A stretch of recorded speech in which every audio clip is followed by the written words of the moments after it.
A spiritual reading today. See where you're at on your path and do a check-in. So let's start off with the theme of this reading. I just opened to the moon. Beautiful. Sap of the moon plant. So let's read this one. And before I forget, right when I was hitting record on my chair, I found an E. It was a rogue charm, but that could be just an extra synchronicity or sign for someone that this is for you. So, sap of the moon plant is nocturnal and sacred water of the unconscious, which is interesting because I also get this feeling that we're going to be talking about universal consciousness in some way, or creation of worlds from within the mind. And we're also going to be doing a type of divination that, with all of these moon symbols coming out, I think will be really fun. So we'll do that after we read this. But sap of the moon plant, nocturnal sacred water of the unconsciousness. It's an ancient substance said to be born of water, plant, and moonlight. This elixir develops in the depth of night and is thus a metaphor for the wellspring of the unconscious. When this alchemical magic is afoot, it's all about dreams. That could be why I was seeing the mind lighting up. This could be something that you're dreaming about that's coming from a dream space and coming into your consciousness and creating some type of reality from this dream space. The answer you are seeking will not come from the surface of the depths, as if rising from the ancient waters of your memory. The work is to rest, restore, and awaken your celestial senses. Do this by pausing, by releasing your grip. The sap of the moon plant signifies you are in the deep territory of destiny and the imagination. This is a mythic moment. The dream is waiting to show itself, but awaits your sincere invitation. Ask and rest. All will be revealed. To go deeper, you can track your dreams for the next 3 nights. And something to ponder on is the divine feminine. Oh, interesting how I was talking about the mind too. Sap of the moon plant is said to be linked to the pineal gland and can be increased by the practice of meditation. Sitting for a few moments in the evening is especially beneficial. There are many names for this sacred elixir: soma, nectar, aquavitae, aqua nostra, and vinum ardens, to name a few. Remember, dreams are the mother tongue of humanity. Ooh, this is so magical already. And this feels almost like spiraling inwards, but the rose is opening to reveal this moon also. So it's spiraling in, but spiraling up and out also.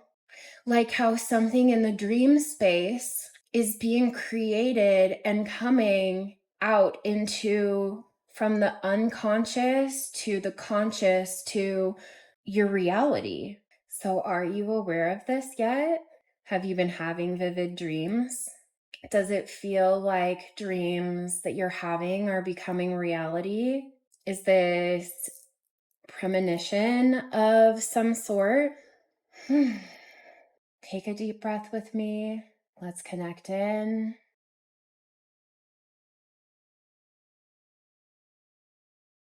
So right away, I'm seeing the Little Dipper here, which contains 7 stars, and 7 is linked to spirituality. But also the Little Dipper contains the North Star, Polaris. So maybe you're being pulled towards something, or you feel magnetically drawn to something spiritually. You could be being guided there. I'm also seeing this backwards S. There could be something going on with the south node or with the poles, a southern polarity.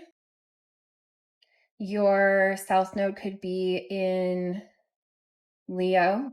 I'm also seeing these two up at Sagittarius also, and right here looks like the symbol of Sagittarius. So something could be moving within Sagittarius, and along the moon lines, this could be a cycle. Something could also move from that unconscious to the conscious, like the sap of the moon plant talked about, or move from the dream state to reality in Sagittarius season. I'm also seeing a winding river. I'm seeing that E again, and Neptune, dream state. Something moving from the dream state or from fantasy into reality of the imagination. It feels like what can be imagined can be created, something that has its hooks in you in a good way. And it feels like something moving, because the 1 to the 2 to the 3 to the 4, that could be a sequence that you're seeing. If you're seeing 1, 2, 3, 4, that could be the start of something, but flipped, it's like the mirror. So moving backwards through it, you see the vision. There is a home with a door, and the door is illuminated. So a new doorway, but the path there you can follow. It's a path leading to a new doorway. But as you get closer to it, it's like you're moving along to it. And then once the house is within view, the path becomes clear. The stepping stones are easier to see. And then there's one that you can't see.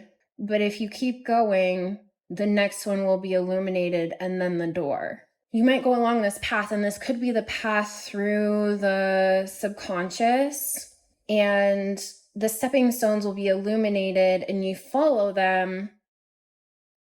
And right as you're up upon this new door, it could go dark or be unclear. But if you keep going, you meet this door. There's one more stepping stone, and then you meet the door.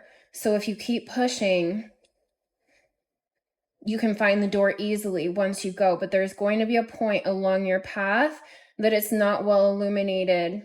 And then now as the light is shifting, this did become illuminated.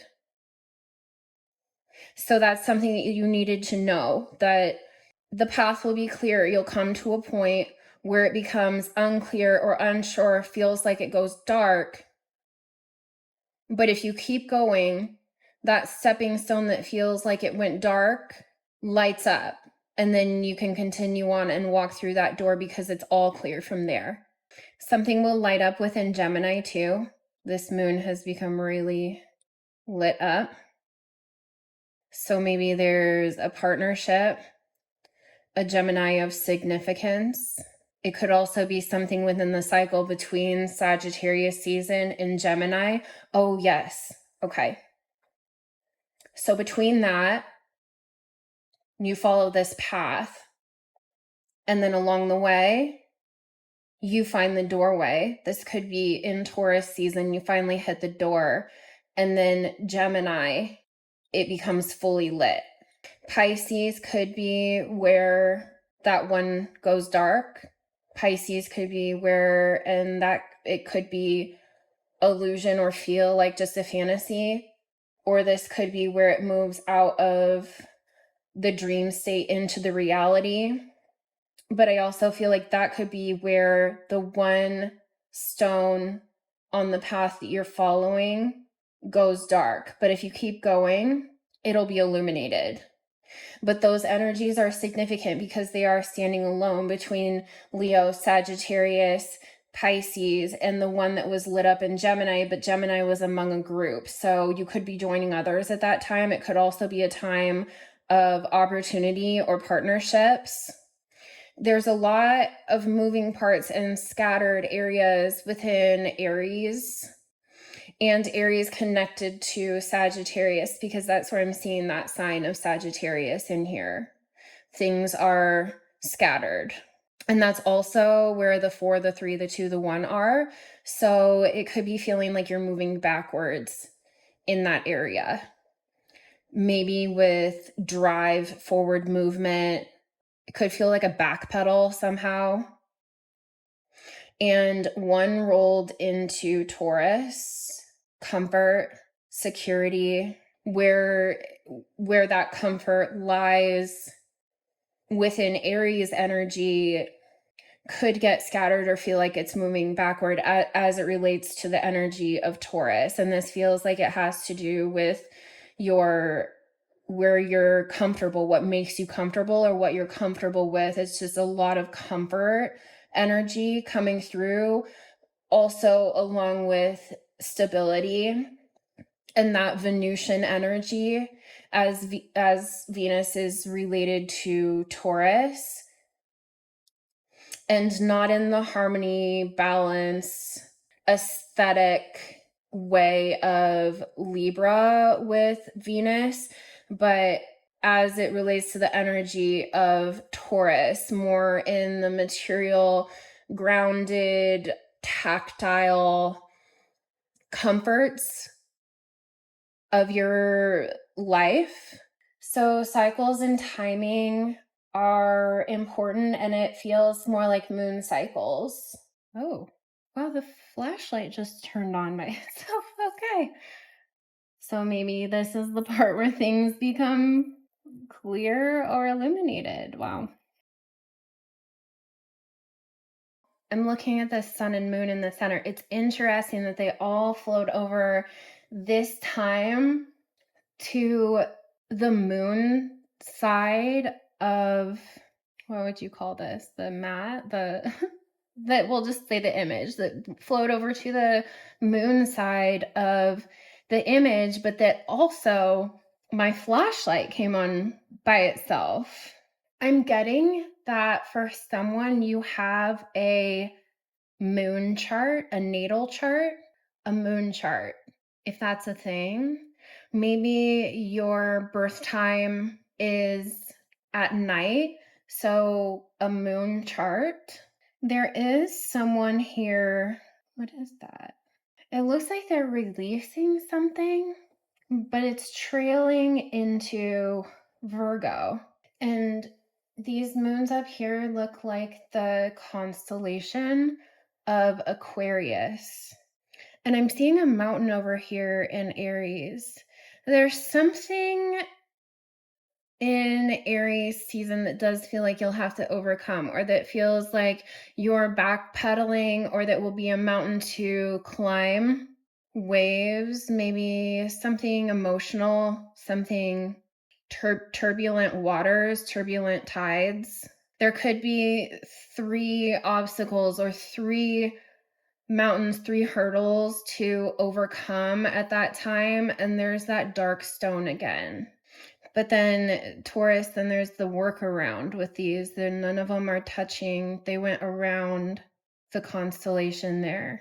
And seeing this is giving me the image of Isis, your intuition being lit up, that things will be cleared and you'll be able to pass through into your intuition, your magic, your power easily. Something creates a stepping stone through an impasse.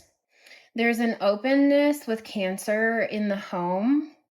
Maybe you'll be inviting someone into your home, joining another in a home. I'm also seeing eyes, but eyes almost as a mask. So a different lens, seeing things through a spiritual lens, through spiritual eyes.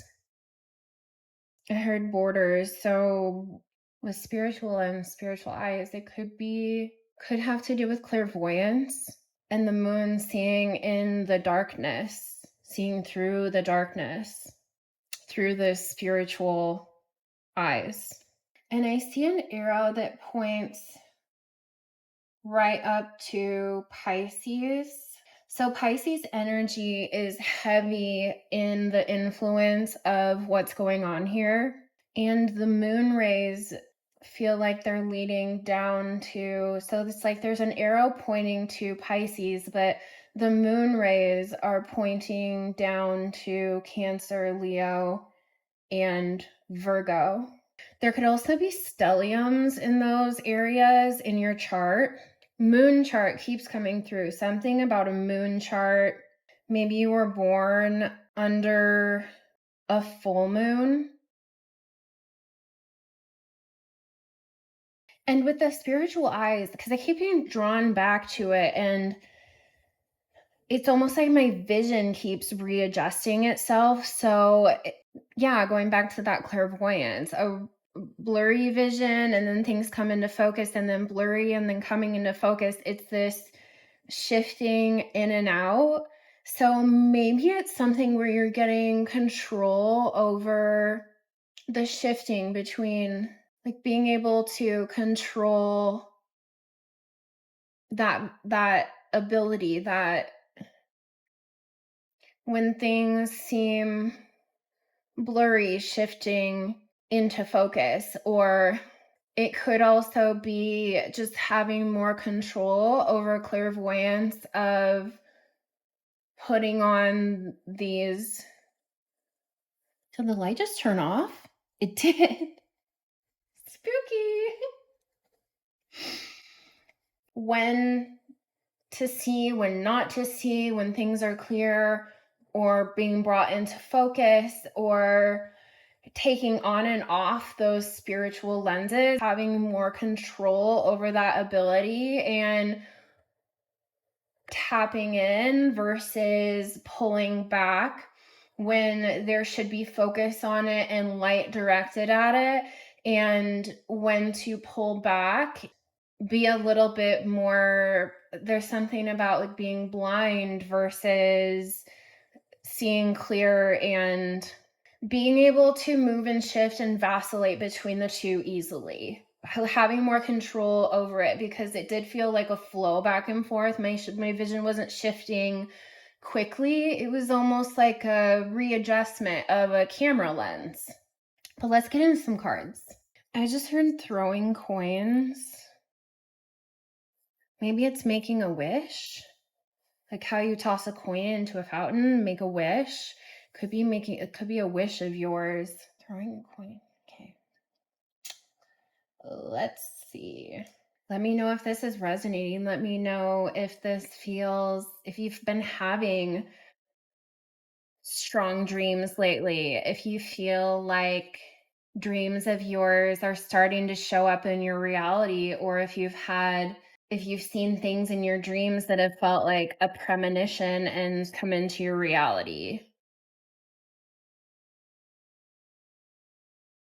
Going within, taking a journey into that subconsciousness, traveling to your inner world. 13 also, 13 moons, 13 moon cycles, the yearly cycle. Moon cycles are really strong here. The moon is definitely the main focus here. What is that? Fox Hollow? Fox Hollow? Okay. There's a transformation to be found. And that blue stone looks like the third eye. This also looks like it's over like gold sheen obsidian. And the snake eating its tail more on cycles and transformations, but you're looking right at it. That snake's eyes are looking right up. And even though it's eating its tail like the Ouroboros, it's almost coiled around those stones as protection. Could be protection of a dream or protection of your third eye. That also looks like it is sheen obsidian. And 31, and so like another 13 backwards. There's a lot of traveling in and out and traveling forwards and backwards, even within the number sequences. But this looks like it's protected because this looks like this, like the spiraling in. There's a protection of some dream that you have.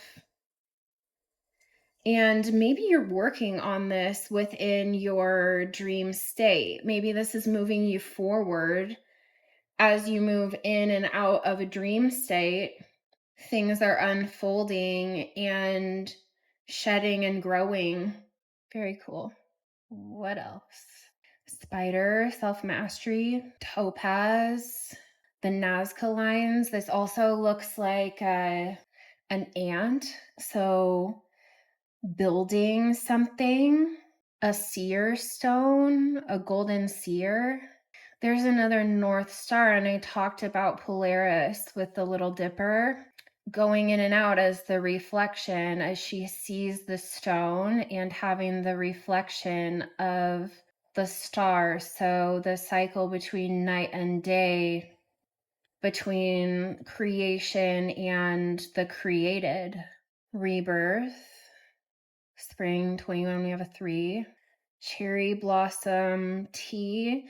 And I'm not sure what this is on the tree there, but if that is something protective against pests, like somehow, like some of the trees that bear fruit have the white painted onto the bark. I wonder if that is to protect the fruit. But something's blossoming and it's on the horizon, and this does almost look like a doorway. It also looks like a pestle and mortar, something of your creation blooming that leads you.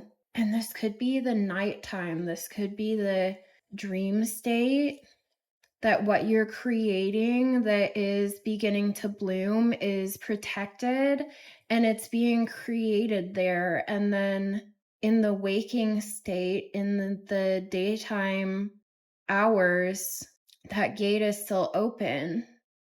Divine feminine, black moonstone, the moon, 10. And there's the harmony here in her intuition. And it's just bringing me back to that clairvoyance, but also veiling yourself spiritually, veiling. Black moonstone is connected to the new moon, the dark moon. Maybe veiling yourself during that time to protect your spiritual sight, but also to protect your intuition and your dreams, your spiritual sight. Challenge, lightning, but it's coming up turned upside down. And this is in that area where I talked about turbulent waters in Aries. And then, oh, this also looks like the symbol of Sagittarius.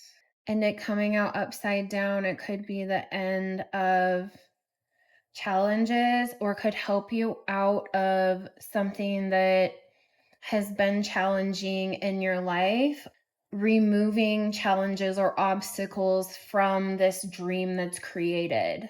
Angels and spirit guides, angelite, number 2, upper world. There's also scrying and the spiral of the third eye, how we talked about the spiraling in, but also out, and the clairvoyance and the vision. Oh, there's nakedness on there. Hold on. Inner wisdom, Mother Gaia, nature's mother.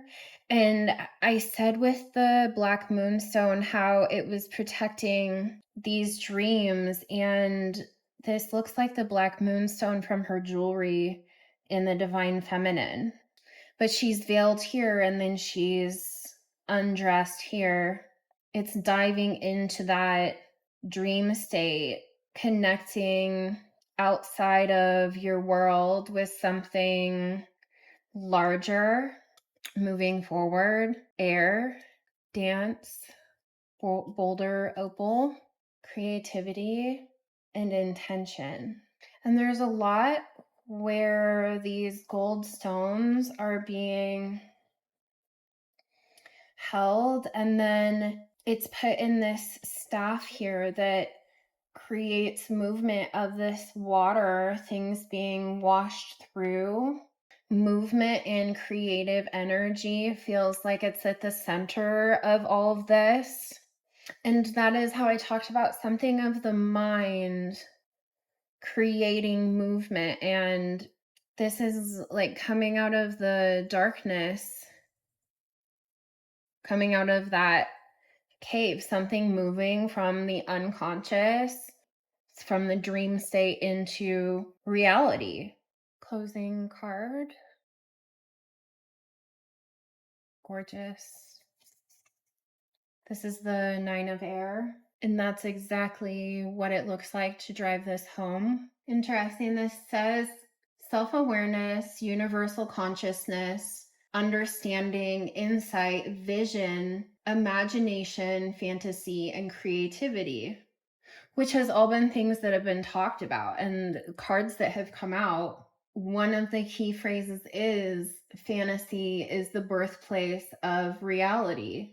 The 9 of air represents the imagination and our connection to the universal consciousness or universal mind. It signifies the importance of knowing thyself, for in truly knowing thyself, one will know both the universe and the power of the void.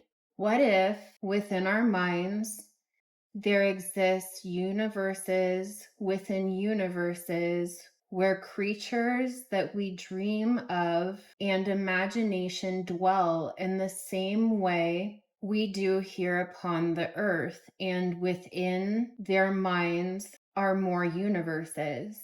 Like fractals, where the same pattern repeats and creates, our minds contain a universe, and within that universe are creatures and beings who also have universes within their minds. The universe in which we dwell is one of billions existing within the mind that is yet another universe.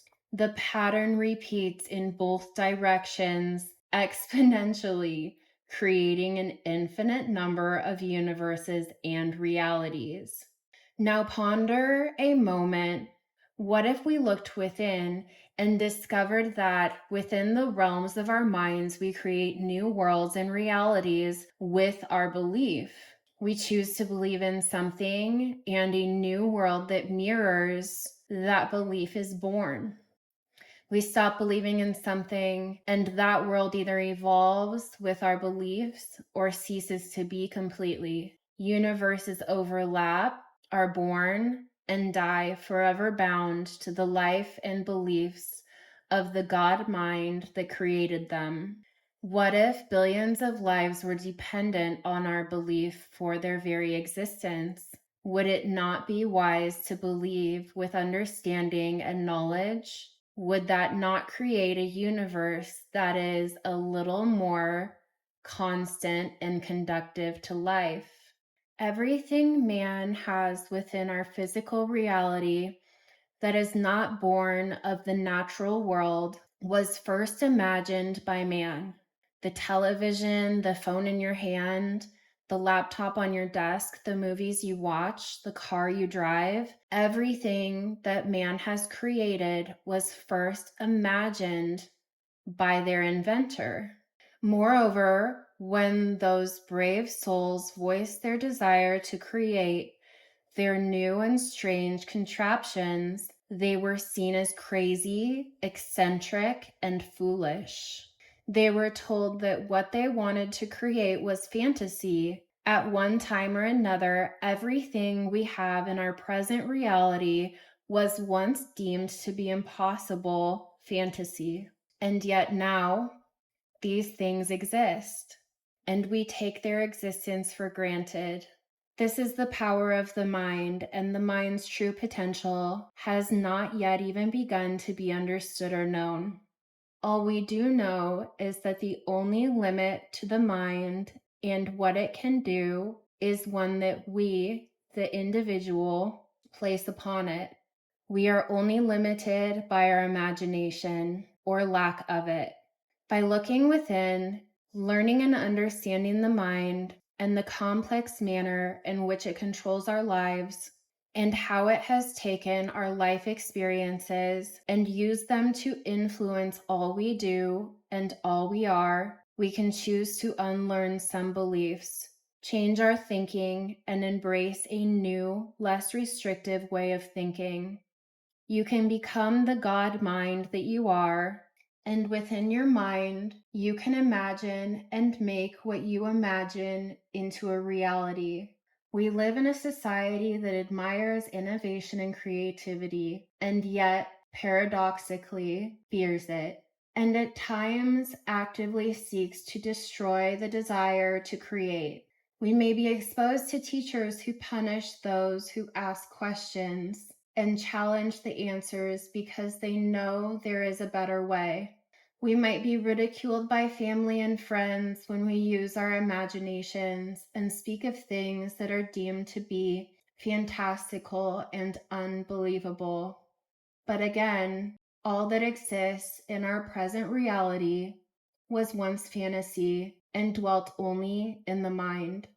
We may find we are repeatedly trained to reject creative endeavors as a waste of time and effort.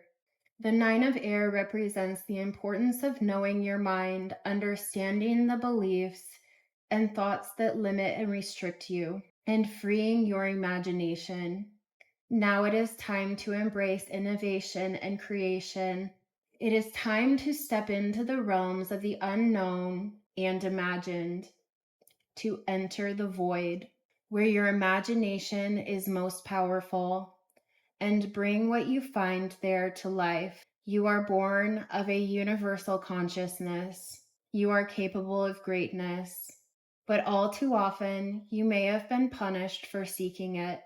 Nonetheless, it is time to let go of any unconscious bias against creativity and embrace it as the expression of human power and ingenuity that it is. You are as powerful as your mind allows you to be.